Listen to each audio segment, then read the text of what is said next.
একটি হাদিস নিয়ে আজকে কথা বলবো। খুব বেশি সময় নষ্ট করব না। সহিহ হাদিস নিশ্চয়ই, কারণ আমি সবসময় সহিহ হাদিস নিয়েই কথা বলি।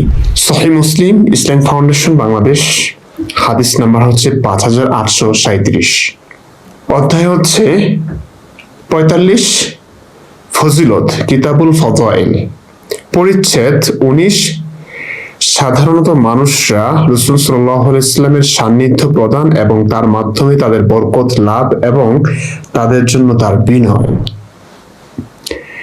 হাদিসগুলো মুসলিমরা লিখেছেন এবং সেই সময় মুসলিম শাসকরা ছিলেন, তাদের পক্ষ থেকে চাপ ছিল, প্রেসার ছিল যে এমন কিছু লিখবেন না, এমন ইতিহাসবিদদেরকে তারা চাপ দিত।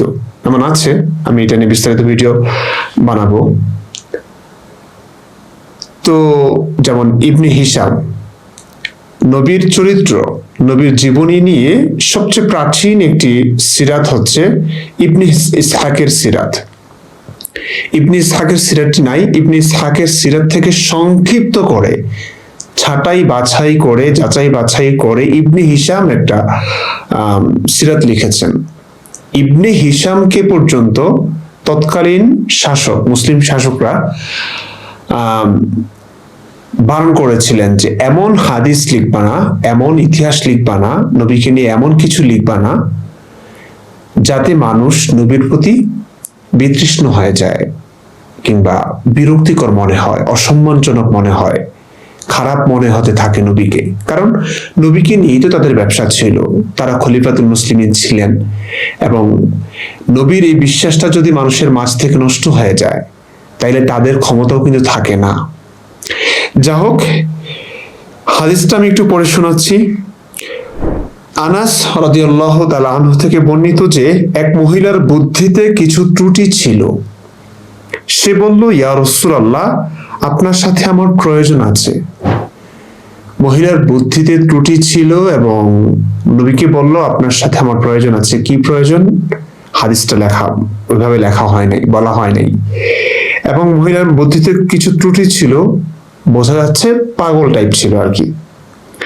হতেই পারে, পাগল হওয়া তো খারাপ কিছু না, পাগলের তার কোনো দোষ নাই।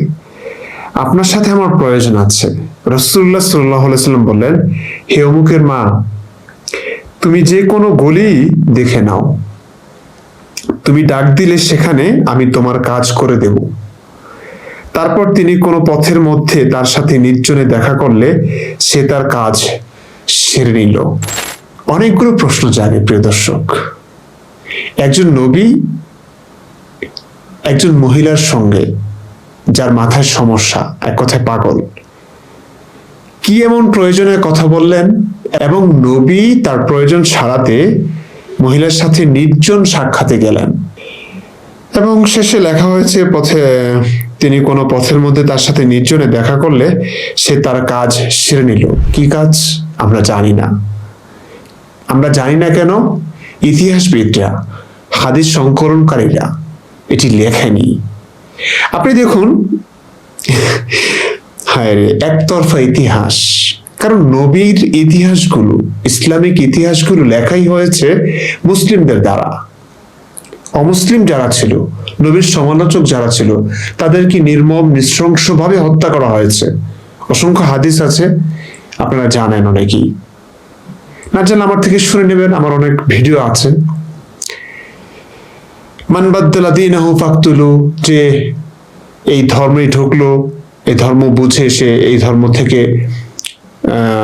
অন্য ধর্মে চলে যেতে চাইলো কিংবা পরিবর্তন করে ফেললো, ধর্ম ইসলাম ত্যাগ করলো, মান বাদ্দালা দীনাহু ফাকতুলু, তাকে হত্যা করবার কথা বলা হয়েছে।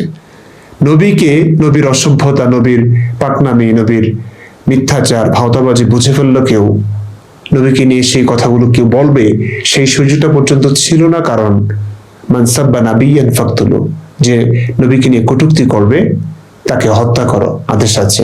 এবং এই আদেশগুলো পালিত হচ্ছিল কি নৃশংসভাবে। তো সেই কারণে মুসলিমদের লেখা ইতিহাস এগুলো। তারপরেও সৎ ইসলামিক ইতিহাসবিদ যারা নবী যা করেছেন তা হয়তো নিরপেক্ষভাবে লিখবার চেষ্টা করেছেন, কিন্তু সেই সুযোগটাও ছিল না, শাসকরা দেয়নি। তো বোঝাই যাচ্ছে নবী কি কাজ করেছে, হাদিসটা কি আর এখানে অধ্যায়টা কি। দেখুন এখানেও দেখাচ্ছে নবী নাকি বিনয়। মানে আপনি মনে করুন শায়েখ আহমদুল্লাহ এক মহিলার সঙ্গে নির্জন সাক্ষাতে কি মহিলার কোন একটা কাজ সেরে দিল, কি কাজ করেছে আমরা জানি না। এখানে কিন্তু সমাজ, আমাদের সমাজ যেভাবে তারা ইসলামটাকে বোঝে, তারা কিন্তু ঠিকই আহমদুল্লাহ সমালোচনা করবে।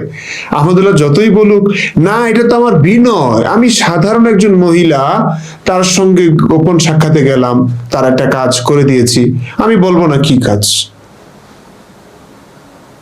প্রত্যেকটা মানুষ কিন্তু শায়েখ আহমদুল্লাহ হোক, আজহারি হোক, তাদেরকে লুচ্চাই বলবে, বদমাশি বলবে। হ্যাঁ হ্যাঁ, কি কাজ আপনার, মহিলার সঙ্গে কি কাজ? হ্যাঁ, মহিলার সঙ্গে তো দেখাই দেওয়া না যায় ছিল আপনার। আপনি সেই মহিলার সঙ্গে সাক্ষাৎ করলেও মানুষের সামনে সাক্ষাৎ করতে পারতেন। কি এমন কাজ ছিল যে গোপনে চিপা চাপা আপনার ঢুকতে হবে? দেখুন আমার কাছে মনে হয় হাদিস সংকলনকারীরা, ইতিহাসবিদরা আসলে আমাদের চোখ খুলে দেবার জন্য তারা লিখে গেছে সত্য কিছু কথা, যদিও তারা একটু ভিন্নভাবে লিখেছে। তারা এই কথাগুলো যদি অন্যভাবে লিখতো তাহলে তো তাদেরও গর্দন যেত। আজকে আমাদের যেভাবে মারবার চেষ্টা করছে ভাই, আমরা তো ভাই প্লেন ছিল, উড়ে চলে আসলাম আরেক দেশে নিজেকে বাঁচাবার জন্য। তখন কি ছিল ভাই? তরবারি দিয়ে কেটে ফেলতো গলা। তো তারপরও তারা হাদিসগুলো লিখে গেছে, কিছু লুকিয়ে চুরিয়ে লিখে গেছে, সেগুলো কিন্তু নিরপেক্ষভাবে একটু গভীর ভাবে পড়লে কিন্তু বোঝা যায় আসলে নবী কেমন ছিল, নবীর কাজগুলো কি ছিল, কি করেছে নবী।